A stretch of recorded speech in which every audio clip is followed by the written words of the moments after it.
Hello students, तो आज का हमारा टॉपिक है फ्लावर। क्वेश्चन आता है draw a level diagram of typical flower. तो ये स्ट्रक्चर है फ्लावर। इसके मेनली चार पार्ट होते हैं।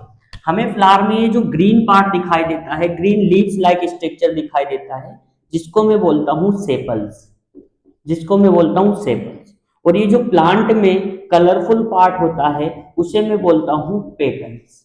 तो यहाँ पर सेपल्स को हम बोलते हैं कैलिक्स और पेटल्स को बोलते हैं कोरोला। फिर मेनली इसके रिप्रोडक्टिव पार्ट पे आएंगे। तो ये जो पार्ट है इसे हम बोलेंगे एंड्रोसियम, जो कि male reproductive part of flower होता है। मेल रिप्रोडक्टिव पार्ट होता है किसका? फ्लावर का। और ये जो बीच में स्ट्रक्चर है उसे हम बोलेंगे गाइनोसियम, जो कि रहता है फीमेल रिप्रोडक्टिव पार्ट। इस फ्लावर का जो स्ट्रक्चर है उसके मेनली चार पार्ट होते हैं, calyx, Corolla, androecium and gynoecium. नीचे ये जो पार्ट है जो एक ग्रीन स्टेम की तरह दिखाई देता है उसको मैं बोलता हूँ पेडिसेल। और ये वाला जो पार्ट है उसको हम बोलेंगे थैलेमस। तो मेनली फ्लावर के चार पार्ट होते हैं, कैलिक्स, कोरोला, एंड्रोसियम, गाइनोसियम। नीचे जो ग्रीन स्टिक लाइक स्ट्रक्चर है उसको हम बोलेंगे पेडिसल, और ये जो बीच में पार्ट है ये वाला पार्ट उसे हम बोलेंगे थैलेमस। आज का हमारा टॉपिक है एंड्रोसियम। और एंड्रोसियम होता है male reproductive part of flower, जिसका इंपॉर्टेंट स्ट्रक्चर होता है एंथर। उसी को समझेंगे। ये जो एंथर होता है वो बाइलोब्ड होता है, मतलब इसके अंदर कितने लोब होते हैं? दो। ये आपको दिखाई दे रहे होंगे, एक लोब ये और एक लोब ये, इसलिए एंथर जो होता है वो बाइलोब्ड होता है। एंड दूसरा ये होता है डाइथीसियस। ये डाइथीसियस का मतलब क्या?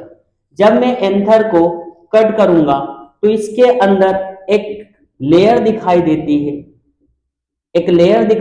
दोनों लोब के अंदर। जो लेयर धीरे धीरे थिक होते होते इस लोब को दो पार्ट में डिवाइड कर देती है, एक पार्ट ये और एक पार्ट ये।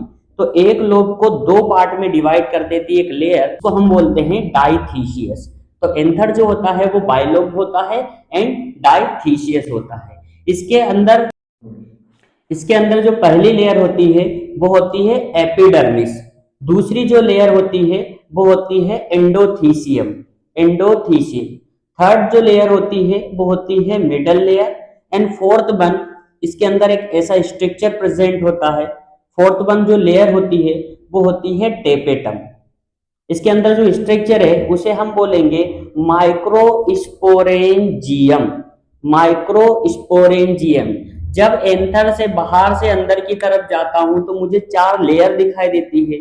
पहली लेयर है एपिडर्मिस, दूसरी लेयर एंडोथीसियम, तीसरी लेयर मिडल लेयर और सबसे इनर मोस्ट लेयर होती है टेपेटम। इस पे क्वेश्चन आता है what is tapetum and functions of tapetum. Tapetum is the inner most layer, सबसे अंदर वाली लेयर होती है किसकी?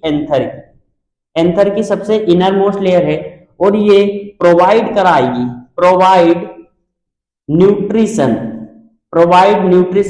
To the developing pollen grains बनते टाइम पर ये जो टेपेटम है वो क्या प्रोवाइड कराएगी? न्यूट्रिशन। ये 2 मार्क्स का क्वेश्चन है कि टेपेटम है उसके फंक्शन क्या है, इनर मोस्ट लेयर है, और ये प्रोवाइड क्या कराती है? न्यूट्रिशन।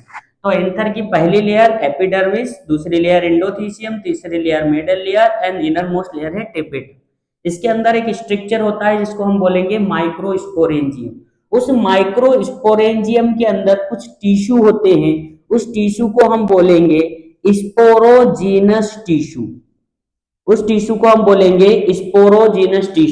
और जो स्पोरोजीनस टिश्यू होता है वो सेल का बना रहता है और सेल का नाम है PMC, means pollen mother cell. Sporogenous tissue एक सेल का बना रहता है, उस सेल का नाम है पोलन मदर सेल। और पोलन मदर सेल आगे चलकर बनाएगी पोलन ग्रेन्स। और पोलन ग्रेन्स बनने के पहले एक स्ट्रक्चर बनता है जिसका नाम है माइक्रोस्पोर। तो स्पोरोजिनस टिश्यू के अंदर होती है एक सेल जिसका नाम है पोलन मदर सेल, और वो आगे चलकर एक स्पोर बनाएगी, उस स्पोर को हम बोलेंगे माइक्रो स्पोर, और फिर माइक्रो स्पोर आगे चलकर डेवलप हो जाएगा किसमें, पोलन ग्रेन्स में। किसमें, पोलन ग्रेन्स में। तो पोलन मदर सेल जब माइक्रो स्पोर बनाती है तो उस प्रोसेस को हम बोलेंगे माइक्रो स्पोरोजेनेसिस। ये भी 2 नंबर का क्वेश्चन है, क्या है, माइक्रो स्पोरोजेनेसिस। 2 नंबर का क्वेश्चन एक ये रहा, 2 नंबर का एक क्वेश्चन ये रहा। The process of formation of microspore from pollen mother cell, this process is known as microsporogenesis. फिर जो माइक्रोस्पोर होता है वो डेवलप हो जाता है पोलन ग्रेन्स में, डेवलप हो जाता है पोलन ग्रेन्स में। और पोलन ग्रेन जो होता है वो होता है मेल गेमेटोफाइट। याद रखे, गेमिट नहीं होता है वो, जिसको गेमेटोफाइट क्या होता है, जिसके अंदर गेमिट रहता है। गेमेटोफाइट वो स्ट्रक्चर है जिसके अंदर गेमिट रहता है।